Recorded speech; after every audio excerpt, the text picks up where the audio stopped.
You should have an essential input that's also less pedestrian and more quantitative. And that's utilizing models, Andrew, that identify how much of a premium a 10-year treasury should command for the length of time of that 10-year risk. And they're called term premium models. And currently, the term premium models that we use show an incremental 30 to 40 basis points of further cheapening in the 10-year U.S. Treasury. I mean, put another way, you said the yield is at 4.35%, the high in the cycle. That probably belongs closer to 4.75. You're listening to IBKR Podcasts. Find more conversations at ibkrpodcasts.com. Please remember, any trading discussions are for information purposes only and are not intended to portray recommendations. Please listen to further disclosures at the end of today's episode. Now, welcome to our show. Welcome to another IBKR podcast. I'm your host, Andrew Wilkinson. This week's guest is Review Capital's Chief Investment Officer. Huge welcome, Neil Azous. How are you, Neil? I'm great. Thank you for having me as always, Andrew. Great to be here with you guys. You're very welcome. Must mean that there's an FOMC meeting coming up. So how do you see things heading into next week's Federal Reserve meeting, and what's the market pricing now for the Federal Reserve, Neil? Sure. So firstly, Andrew, the Federal Reserve is in its blackout period prior to the September 20th FOMC meeting. Following the Fed's annual Jackson Hole Symposium in late August, the Federal Reserve hawk dove spectrum spoke in unison. They signaled no hike for the upcoming FOMC meeting. And the market, Andrew, could not agree more. For example, the probability of an interest rate hike is only 3%. And historically, it's very rare for the Fed to deviate from the market pricing when they go into that blackout period prior to the meeting. So we view the upcoming meeting as a fait accompli. That is something that's already happened or been decided. And then you have to ask the question, what's next? Well, the next probability of an interest rate hike at the November 1st meeting is down to 32%. And finally, the probability of an interest rate hike at the December 13th meeting is a paltry 7%. So if you add up that cumulative probability, Andrew, it's less than a 40% chance of one hike now by the end of the year. In market pricing language, that's the same thing as saying the hiking cycle is over when there's only a 1 in 3 chance of hiking. After that, the market's pricing the first interest rate cut now between May and June of 2024.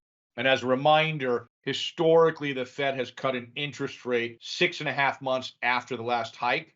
So in this case, if July of this summer was truly the last hike, it wouldn't be the first cut for another 10 or 11 months from now. So that's the very definition of higher for longer. The Fed has engineered the market where it wants to be, but at the same time, it highlights that the asymmetry is if the Fed pulls forward cuts from June or May of June of next year in by 3 or 4 months to match that historical average of 6.5 months after the last hike.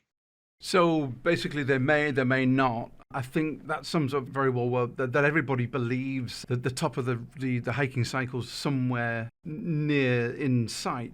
We've also got the summary of economic projections to be published alongside the meeting, Neil. How important is that report? It's a quarterly report. What narrative would you be looking for within what's known as the SEP? Sure. That's a pretty fair question, Andrew, because the market is still pricing, as I said, a 1 in 3 chance of a hike by the end of the year. So one way to help reconcile that is through the summary of economic projections, or AKA the SEP or SEP, as you just referred to it, which the Fed publishes only at their quarterly FOMC meetings. So in this case, next week. And therefore, I guess I would say it takes on a higher importance than normal. My view is that the Fed will, quote unquote, thread a needle. I believe the likely balance is for the Fed to show no additional hikes in 2023, but less easing in 2024, i.e. higher for longer. And also, they could incrementally reduce their inflation forecast in those projections. And collectively, this allows for several things. Firstly, it gives the Fed time to see the impact of the lagged effects of monetary policy to the end of this year. And secondly, it does not allow the market to preempt easing and loosen financial conditions. That's a good balance. Well, that brings me perfectly on to my question about the 10-year yield, Neil. That's a very powerful point you made at the very end there. So we've seen the 10-year yield rise to about 4.35, probably the highest in this cycle. That's not necessarily what I would expect heading into basically the end of monetary tightening. Is that what you expected? What do you make of longer term yields at these levels? Yeah, sure. I appreciate this question more than you know, Andrew, as it's critical for portfolio construction. So therefore, just bear with me for a minute in this discussion. It's a bit longer than some of the other questions you just asked. So broadly speaking, the market is still trying to discover, quote unquote, the terminal rate on the 10-year US Treasury, or what yield level will it ultimately top out at for this cycle. And I'm personally not pushing back on what the market is saying. And for example, we're maintaining a maturity profile for our fixed income investments below 5 years as a result of that. And here's why. I want you to think about this in a traditional accounting T-square format where supply is the liability and demand is the asset. So what are the primary supply and demand inputs currently? Well, on the supply side, as you know, we have significant U.S. Treasury supply and continued U.S. deficit expansion. The deficit horse has left the barn. And secondly, we have further currency weakness in Japan and China. And as a result of those countries being forced to defend their currencies, one thing they do is sell down their foreign fixed income holdings, including US Treasuries. So the supply profile is not great. And also on the demand side, that profile is also less than optimal currently. There's a long list, but if you go down it, you'll see that overseas official investors, they've been focusing on buying their U.S. Paper in short-term T-bills. The banks here in the United States, as you know, are not adding to their securities portfolios at the moment, from the leftover regional bank issues earlier in the year. There are some countries that are running a budget surplus all of a sudden, such as Japan and Germany. So they're no longer trading with a surplus to be able to buy more foreign fixed income. You start to continue to go down the rabbit hole, Andrew, and it just keeps going in the same direction. So, for example, systematic strategies, they remain short, and their signal to be short is deeply embedded. You look at discretionary macro strategies, they have no conviction. P&L is not great this year, so there's not a lot of cushion to buy fixed income. The big real money asset managers, they've been trading from the long side all year and continue to lose money. So they're kind of in wait and see mode. And really the only marginal, buy and hold investor of duration is US households. But if you just take a smell test and think about it in practicality, what's prevailed over the last 10 years? Low interest rates. So optically, a 5% coupon sounds a lot better than a 4% coupon for a baby boomer. So they're a little bit hesitant to buy right now as well. Okay, this is what I meant to bear with me. Now the analysis should not purely be qualitative or the bean counting that I just went through on that list. You should have an essential input that's also less pedestrian and more quantitative. And that's utilizing models, Andrew, that identify how much of a premium a 10-year treasury should command for the length of time of that 10-year risk. And they're called term premium models. And currently, the term premium models that we use show an incremental 30 to 40 basis points of further cheapening in the 10-year U.S. Treasury. Put another way, you said the yield is at 4.35%, the high in the cycle. That probably belongs closer to 4.75. And now, Andrew, there are many models, and you can debate the efficacy of each one, including the ones that we use or construct. But the critical takeaway is that most currently are skewed towards a further cheapening in the 10-year yield, up to that 4.75 range. So collectively, Andrew, between that supply and demand T-square that I sketched out and these term premium models, it's still too early to extend the maturity profile of a risk-free portfolio, as yields in the long end are still headed higher, albeit incrementally. Neil, can I ask you, what keeps you awake at night these days from an economic perspective?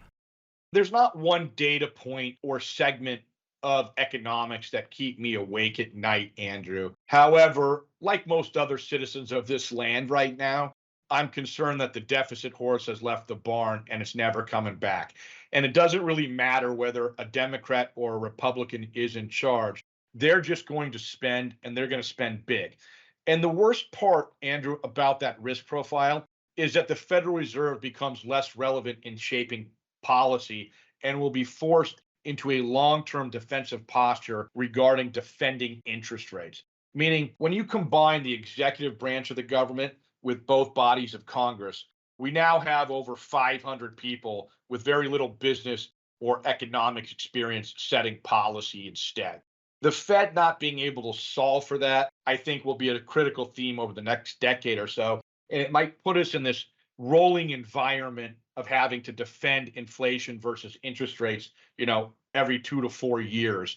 It's just a completely different profile. So that keeps me up at night as to who is in charge of that profile. But you're still getting a lot of sleep. Yeah. And finally, Neil, do you want to tip your hat on the outlook for the stock market for the remainder of 2023? Of course, Andrew. I'm always happy to share with you what our crystal ball is saying. So firstly, a caveat. I have no idea what happens between now and the end of the third quarter or over the next 1 to 3 weeks. But here are my current inputs that lead me to be pretty constructive or bullish on equities into the end of the year. As I sketched out earlier in this conversation, the Fed hiking cycle is likely over. That's important. Number two, economically, we're still benefiting from what I call the trampoline landing, or the stimuli that rarely gets mentioned or included in market analysis, despite the fact that the fiscal support is over $1 trillion currently amongst a number of programs. Thirdly, I still believe that the overriding economic theme is still in disinflation. And as inflation falls into the 2 to 3% range over the next several months, historically, the stock market's multiple typically expands 2 to 4 turns when it transitions down from a 3 to 4% inflation range. So I'm not sure why this time would be different, especially as it coincides with the last quarter of the year, which brings me to the next supporting data point, which is Q4 seasonals. I learned a long time ago to not cloud the issues, Andrew, with the facts. And the facts are that the Q4 seasonal period is typically bullish, regardless of what the underlying disease of the month club is or other negative data points. So that combination is meaningful to me. And finally, I look at a lot of different metrics here, and one that we construct is our own composite of volatility across stocks, bonds, foreign exchange, and crude oil. And that composite has now fallen in the last several weeks, well below its long-term average. That total combination just keeps me constructive or bullish, or certainly very open-minded, Andrew, about that typical fourth quarter rally that mystifies people. My guest today has been Neil Azous, CIO and founder at Review Macro. Thank you very much, Neil. My pleasure. Thank you, Andrew. Talk to you guys soon. Okay, thank you very much, folks. Don't forget, listen out for more from us at IBKR Podcasts. And don't forget, wherever you download your podcasts, please do leave us a review. Bye for now, everybody. Thanks for listening to IBKR Podcasts. As always, we have more episodes at ibkrpodcasts.com. And if you're interested in learning more about interactive brokers, visit ibkr.com. We offer more trading education material, such as webinars at ibkrwebinars.com, financial and economic commentary at tradersinsight.news, market-related courses at tradersacademy.online, and quant-related articles at ibkrquant.com.